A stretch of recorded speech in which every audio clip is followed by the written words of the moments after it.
స్వామివారి భక్తులందరికీ శుభాకాంక్షలు.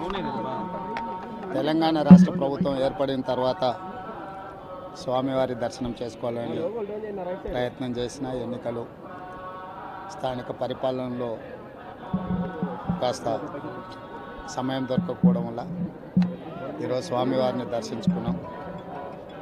రెండు రాష్ట్రాల సత్సంబంధాలు కొనసాగాలని, రెండు రాష్ట్రాల అభివృద్ధి పదం వైపు నడవాలని, ఆంధ్రప్రదేశ్లో ఏర్పడబోయే ప్రభుత్వము ఆ రాష్ట్ర ముఖ్యమంత్రితో తెలంగాణ ముఖ్యమంత్రిగా సత్సంబంధాలతో సమస్యలన్నిటిని కూడా పరిష్కరించుకొని కలిసికట్టుగా నడిచి రెండు రాష్ట్రాలు అభివృద్ధి పదం వైపు నడిపించే విధంగా ఒకరికి ఒకరు సహకరించుకొని ముందుకు వెళ్ళాలని ఆకాంక్షించను. అదేవిధంగా తెలంగాణ రాష్ట్ర ప్రభుత్వం తరఫున కొండ మీద ఒక సత్రం నిర్మాణము, కళ్యాణ మండపం నిర్మించి తెలంగాణ నుంచి వచ్చే భక్తులకే కాకుండా దేశం నలుమూలల నుంచి స్వామివారిని సందర్శించుకునే భక్తులందరికీ కూడా సౌకర్యాలు కల్పించడంలో తెలంగాణ రాష్ట్ర ప్రభుత్వం కూడా భాగస్వామ్యం తీసుకోవాలనుకుంటుంది.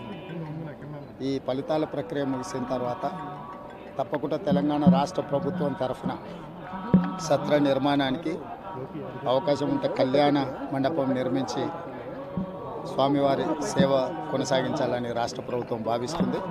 తప్పకుండా తొందరలోనే ఆంధ్రప్రదేశ్ ముఖ్యమంత్రిని కలిసి విజ్ఞప్తి చేసి ఇక్కడ స్వామివారి సేవలో తెలంగాణ రాష్ట్ర ప్రభుత్వం కూడా భాగస్వామ్యం తీసుకోవాలని కోరుకుంటున్నాం. కొండ మీద రాజకీయాలు మాట్లాడకూడదు. తప్పకుండా మంచి వాతావరణం ఉంది, వాతావరణం కూడా అనుకూలించింది. గత సంవత్సరం కరువు వచ్చిన, తాగునీటి సమస్య ఉన్న సమస్యలను అధిగమించి మంచి ఋతుపవనాలు, మంచి కాలం అవుతున్నది. వానలు పడాలి, పంటలు పండాలి, రెండు రాష్ట్రాలు సుభిక్షంగా ఉండాలనే మా ఆలోచన. ప్రకృతి కూడా సహకరిస్తుంది. తప్పకుండా పాలకుల మనసులో ఎలాంటి స్వామివారు ఒక ఆలోచన కలిగించి తప్పకుండా ఆ ప్రాంత రైతులకు సహాయం చేసే విధంగా వానలు పడి పంటలు పండుతాయి. మా ప్రభుత్వ కార్యాచరణ కూడా ప్రధానంగా రైతాంగాన్ని ఆదుకొని దేశం యొక్క సంపదను పెంచాలనేది మా ఆలోచన. ఆ విధంగా ముందుకు సాగాలని.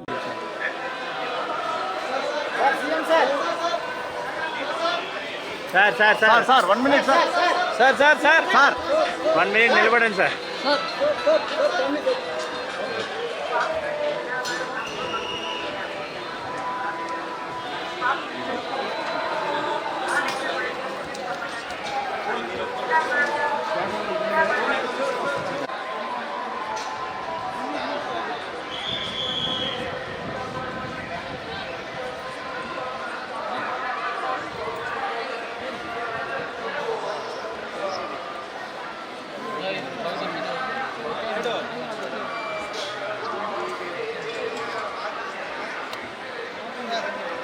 నిన్న ఫోన్ చేస్తాను చేసినావరా?